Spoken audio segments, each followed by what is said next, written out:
On October 13, 1972, a Fairchild FH-227D aircraft operated by the Uruguayan Air Force took off from Curicó International Airport in Montevideo, Uruguay.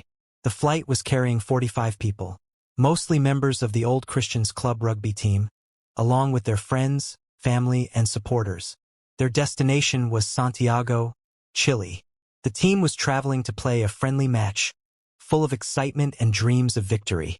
They had no idea that this trip would become one of the most harrowing survival stories in modern history. The original flight plan included a stop in Mendoza, Argentina, before crossing the Andes Mountains into Chile. But due to weather concerns and pilot decisions, the route was changed mid-flight, a decision that would prove crucial. As the plane approached the mountain range, heavy clouds and turbulence began to shake the aircraft. The pilots struggled to maintain altitude, but visibility was dangerously low. At approximately 3:30 p.m. local time, the plane struck the slopes of a mountain near Curicó, on the border between Chile and Argentina. The impact tore off the wings and tail, sending the fuselage tumbling down a steep slope.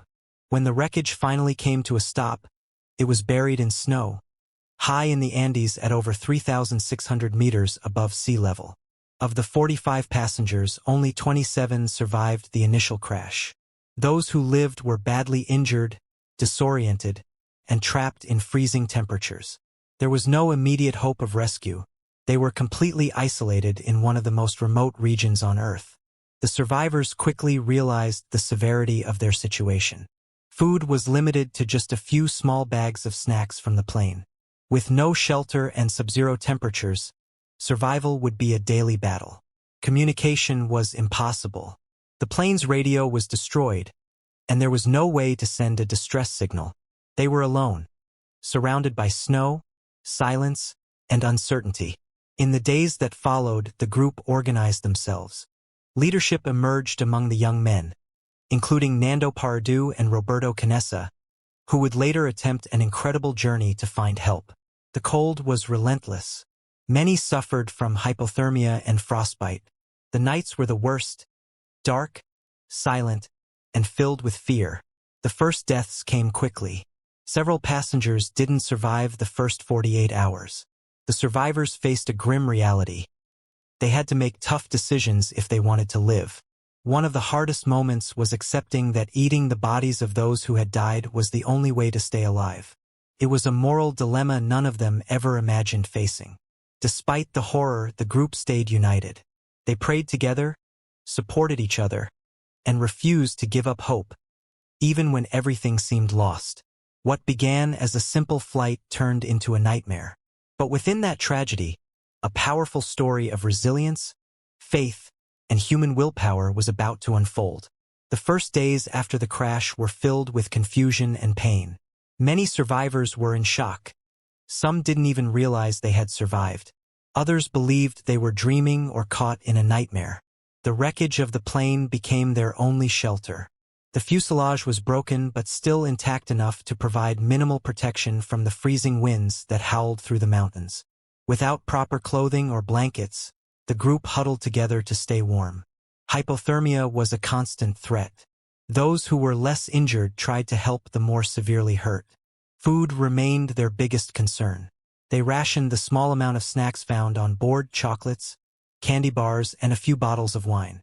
It wasn't nearly enough to last long. Communication with the outside world was impossible. There was no radio working, and no one knew exactly where they were. Rescue teams were searching, but the Andes are vast and treacherous. As time passed, hope began to fade. The survivors realized they might not be rescued in time. They needed to take action if they wanted to survive. Leadership started to emerge naturally. Nando Pardu, whose mother and sister died in the crash, became a central figure. So did Roberto Canessa, a medical student who used his knowledge to treat the injured. The group created routines to maintain order and morale. They took turns keeping watch for planes, melting snow for water, and checking on each other's health. But death continued to claim lives. On the fourth day, another survivor passed away. The group faced an agonizing decision: whether to consume the bodies of the deceased to stay alive. After much discussion and prayer, they made the painful choice. They agreed that it was the only way to honor their friend's memory, by surviving in their place. This decision weighed heavily on everyone. They weren't just fighting the cold and hunger anymore. They were battling guilt, grief, and their own sense of morality. The psychological toll was immense. Some couldn't cope with the trauma and withdrew emotionally. Others struggled with nightmares and hallucinations from starvation. Despite everything, they held on to faith. Many prayed constantly, asking for strength and guidance. Religion became a source of comfort during those darkest moments. One of the most emotional scenes came when Liliana Methol, a mother traveling with her 2 sons, died. Her loss devastated the group and reminded them how fragile life had become. By the end of the first week, only 16 people were still alive. The odds were against them, but something inside each of them refused to give up. The will to live was growing stronger than fear. The days stretched into one another, marked only by the rising and setting of the sun over the endless snow. Time lost meaning, survival became the only goal. Hunger was now unbearable. Their bodies were weak from starvation. Every movement took effort. Even speaking felt like a luxury they couldn't afford. The decision to consume the bodies of their friends had become part of their grim reality. They called it the pact, an agreement made in desperation and grief, but also in hope. Roberto Canessa, the medical student, examined the bodies carefully to ensure nothing would harm those who ate them. It was a painful duty, but he saw it as a way to help his friends live. Some survivors struggled more than others with this choice. Some refused at first, but eventually gave in when they realized death was the only alternative. Nando Paradu, still mourning the loss of his mother and sister, began to show signs of leadership. He started thinking beyond the fuselage about what lay beyond the mountains. The group continued scanning the skies for planes. Occasionally, they spotted one in the distance, but none came close enough to notice them. Hope rose and fell with every passing shadow. On day 10, another survivor passed away, Antonio Tintin Vizintin. His death reminded everyone how fragile life had become. Each loss brought new pain and new responsibility. They used pieces of metal from the wreckage to reflect sunlight and signal for help. But with no radio, no maps, and no real knowledge of where they were, rescue seemed unlikely. The cold remained relentless. Snow kept falling. Temperatures dropped below freezing at night. Frostbite claimed fingers and toes. Hypothermia took lives without warning. To stay warm, they slept huddled together like animals. Those who could move tried to keep blood flowing through exercise. Others simply waited, hoping each morning would bring salvation. Spirits were low, but not broken. Stories were shared. Memories of home brought tears and laughter. Faith remained strong. Many believed God was testing them. One of the most emotional moments came when Gustavo Nicolich, a quiet and thoughtful passenger, died after days of suffering. His loss deeply affected the group. As the second week approached, the survivors knew they couldn't wait forever. If help wasn't coming, someone would have to go find it. And that's exactly what Nando Paradu and Roberto Canessa began to consider. A dangerous journey across the Andes to find civilization and bring back help. On the morning of day 19, after weeks of waiting and watching the sky with fading hope, Nando Paradu and Roberto Canessa made a decision that would change everything. They would leave the fuselage behind. They would walk into the unknown. Their mission, to find help no matter what it took. The rest of the group was stunned. It was a dangerous idea. No one knew how far civilization was, or if they'd even survive the journey. But staying meant certain death. With only minimal supplies, some pieces of clothing from the dead, snow goggles made from metal scraps, and a small bag of food, they set out across the icy mountain range. Their plan was simple. Follow the ridge of the mountains westward. If the Andes ran north to south, going west might eventually lead them to Chile and safety. The terrain was brutal. Snow-covered jagged rocks. Every step was a risk of slipping and falling into the abyss below. The cold bit through their thin layers like knives. For days, they walked in silence, driven only by the thought of saving their friends. Hunger was constant. Sleep came in short bursts. Hope wavered, but never vanished completely. At night, they dug holes in the snow to shelter themselves from the wind. They melted snow for water and rationed every bite like gold. On the third day of their journey, they reached a valley where they found something unexpected. Airplane debris scattered across the ground. This discovery confirmed their worst fear. The tail section of the plane had broken off during the crash, carrying more passengers down the mountain. They realized others might have survived there too, but they couldn't stop. They were close to giving up when, on day 10 of their trek, they spotted something in the distance, a river. Rivers mean life. Rivers mean people. That river gave them new strength. They followed it, walking faster now, driven by the possibility of rescue. On the morning of day 10 of their journey, October 21st, they finally saw signs of human presence. Footprints in the snow. Hope surged inside them like fire. Hours later, they encountered 2 Chilean horsemen. At first, they thought they were hallucinating. But then one of the men spoke in Spanish. "Are you Chileans?" Nando asked, his voice weak but full of emotion. When they said yes, he fell to his knees and wept. Help was finally on the way. After meeting the Chilean horsemen, Nando Paradu and Roberto Canessa were taken to a small farm near Los Matins. There, they finally had warm food, clean water, and a place to rest for the first time in weeks. But there was no time to recover. They knew their friends were still up in the mountains, starving and freezing. Every minute counted. The farmers immediately contacted local authorities. News spread quickly. 2 survivors from the lost Uruguayan plane had been found, alive, after more than 2 months in the Andes. Rescue teams were mobilized within hours. Helicopters, mountaineers, medical personnel, all rushed to the area where Nando and Roberto had come from. Meanwhile, back at the crash site, the remaining survivors had no idea that help was on the way. They continued their daily struggle against hunger, cold, and despair. Some had already given up hope. Others clung to faith, praying for a miracle. Little did they know, salvation was closer than they ever imagined. On December 22nd, just days after Nando and Roberto's rescue, the first helicopter reached the crash site. When the survivors saw it descending through the clouds, many couldn't believe their eyes. One by one, the remaining 14 survivors were lifted from the mountain. Some could barely walk. Others had to be carried. But they were alive against all odds. As each person was flown to safety, crowds gathered around televisions across Uruguay and Chile, watching in awe. Tears flowed freely, not of sadness, but of joy and disbelief. Families reunited in hospitals. Parents embraced their children. Friends wept with relief. For many, it felt like seeing the dead return to life. The world media covered the event extensively. Newspapers called it the miracle of the Andes. Documentaries, books, and films would later immortalize their story. Among the last to be rescued was Fernando Paradu, Nando's father. When he saw his son again, he fell to his knees, overwhelmed with emotion.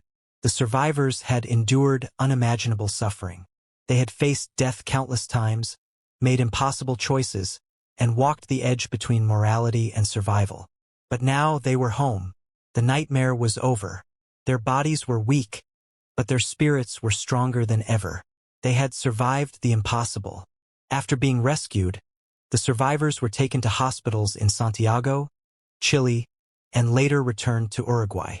Their bodies were weak, malnourished, and scarred by frostbite and injuries. But their physical wounds were only part of the story. The emotional scars ran deeper. Many suffered from what we now understand as PTSD, post-traumatic stress disorder. For weeks, they struggled to sleep. They had nightmares of falling planes, frozen friends, and the endless white silence of the Andes. Some couldn't eat properly. Food reminded them too much of what they had done to survive. Families and friends tried to support them, but no one could truly understand what they had been through. Even among themselves, the survivors often spoke little of the mountain. Some memories were too painful. Nando Paradu, who had led the journey out of the Andes, became a symbol of hope and courage.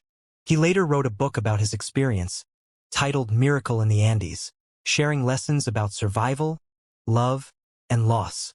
Roberto Canessa, the medical student who helped care for the injured during those long weeks, continued his studies and became a respected pediatric cardiologist in Uruguay.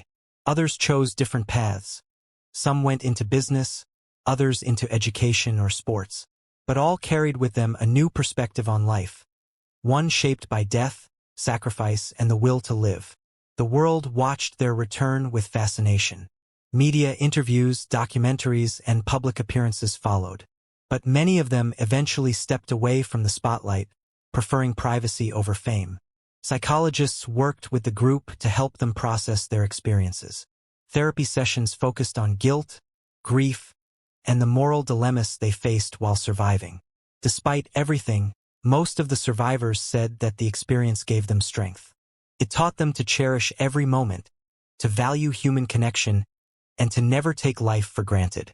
Some of them formed lifelong friendships, bonds stronger than family ties.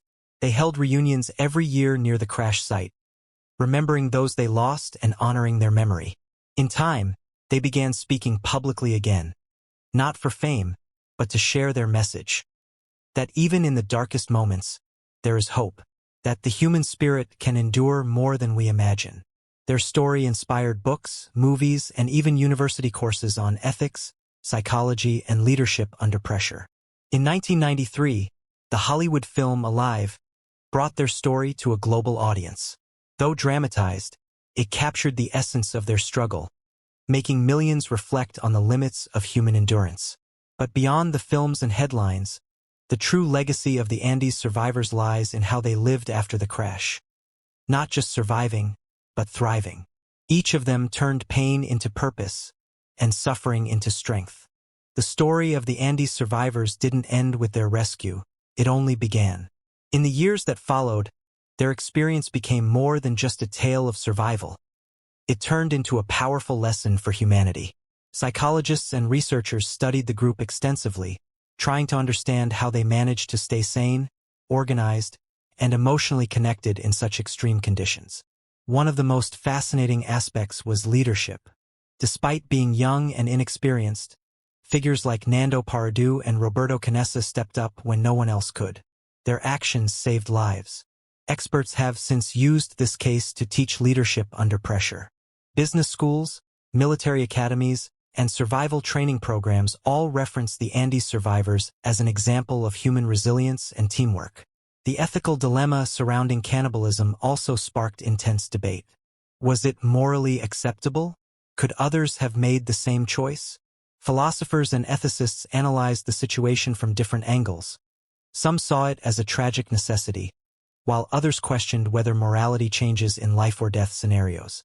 What's clear is that the survivors didn't take the decision lightly. They prayed, discussed, and mourned before accepting that eating the dead was the only way to survive. This experience has been compared to other extreme survival stories, like the Donner Party or the SAS soldiers behind enemy lines. But what sets the Andes crash apart is the unity, discipline, and faith shown by the group. Many of the survivors later spoke about how the experience changed their outlook on life. They valued time more, feared death less, and lived with a deeper sense of purpose. Some became motivational speakers, sharing their journey not to seek attention, but to remind people that even in darkness, there is light, and hope can be found in the most impossible places. Their story also inspired new research in psychology, particularly in trauma recovery and post-traumatic growth, showing that people can emerge stronger after going through unimaginable suffering. Even today, over 50 years after the crash, the survivors continue to influence people around the world. Their message remains simple, yet powerful. Never give up. Every year, new books, documentaries, and podcasts revisit the story, ensuring that future generations remember not just the tragedy, but the triumph. Schools use the Andes crash as a case study in ethics classes, exploring questions like, what would you do to survive? And when does self-preservation override social norms? The legacy of the Andes survivors is not just about survival. It's about courage, leadership, faith, and the incredible strength of the human spirit. It reminds us that sometimes the greatest lessons come from the worst moments. In the freezing cold of the Andes, surrounded by silence and death, something unexpected emerged among the survivors: faith. Many of them were religious, raised in Catholic families. In those desperate moments, prayer became their anchor. Not just a ritual, but a source of strength, comfort, and hope. Faith gave them purpose. It reminded them that even in the darkest moments, there could be meaning. That suffering wasn't always pointless. That life, even if fleeting, was worth fighting for. But fear was also ever present. The fear of dying, of being forgotten, of losing one's mind, of making choices they would regret later. Fear paralyzed some, but for others it became fuel, pushing them to act, to explore, to find a way out when all seemed lost. One of the most powerful aspects of their story is how they supported each other emotionally. They didn't just share food or warmth. They shared memories, dreams, and fears. In many ways, they became more than teammates, they became family. Brothers in struggle, bound not by blood, but by experience. When someone was close to giving up, another would sit beside them, hold their hand, and remind them why they had to keep going. Grief was constant. They mourned every loss as if it were a brother, a son, a friend.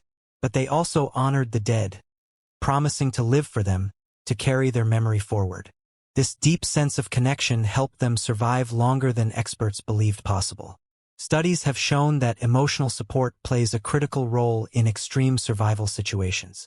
Even after rescue, many of them said that what kept them alive wasn't just food or shelter. It was knowing someone else believed in them, that someone needed them.